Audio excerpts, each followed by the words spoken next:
Lisa dormait sous son lit au milieu de la nuit lorsqu'elle fut horrifiée de découvrir quelque chose. Elle vit 3 hommes entrer par effraction dans la maison. Lisa retint son souffle, terrifiée. Mais l'instant d'après, son père s'écroula et regarda sa fille sous le lit. Il supporta la douleur intense et força un sourire. Il espérait que sa fille n'aurait pas peur. Cependant, l'instant d'après, son père fut écrasé à mort et traîné dehors. Elle pensait pouvoir s'échapper ainsi. Mais soudain, un autre voleur fit irruption dehors et s'assit près de son lit.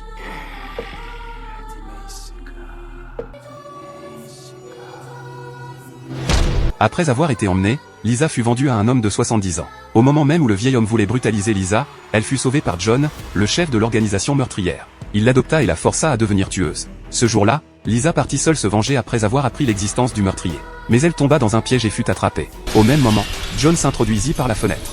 Il réussit à sauver Lisa en quelques secondes. Après avoir vécu cette expérience, ils tombèrent amoureux au premier regard et se marièrent peu après. Le lendemain du mariage, John reçut un appel téléphonique mystérieux. Il dit quelques mots à Lisa avant de partir. Quand elle revit John, il n'était plus qu'un cadavre méconnaissable. Il s'avéra que John était parti seul venger son père afin d'exaucer son vœu. De façon inattendue, il fut tué en retour. Plongée dans une haine immense pour le meurtre de son père et de son mari, Lisa tua tous ces gens avant de s'évanouir.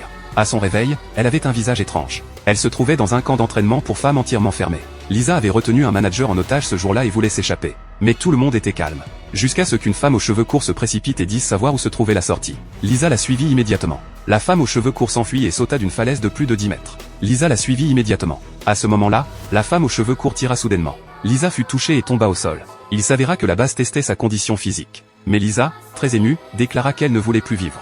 Soudain, la femme lui tendit un rapport. Après avoir eu l'enfant de John, Lisa changea d'avis. Lisa vécut une vie paisible pendant 5 ans, jusqu'au jour où elle rencontra le beau et doux Jacques. Voyant que Jacques aimait profondément sa fille, Lisa décida de l'épouser. Elle ignorait que Jacques était une personne placée par la base à côté de Lisa pour la surveiller à tout moment. Lisa, qui ne savait rien, se préparait encore joyeusement pour le mariage. En conséquence, quelques minutes avant le mariage, le patron l'appela et lui demanda d'aller immédiatement aux toilettes. Lisa l'installa donc d'un coup, comme prévu.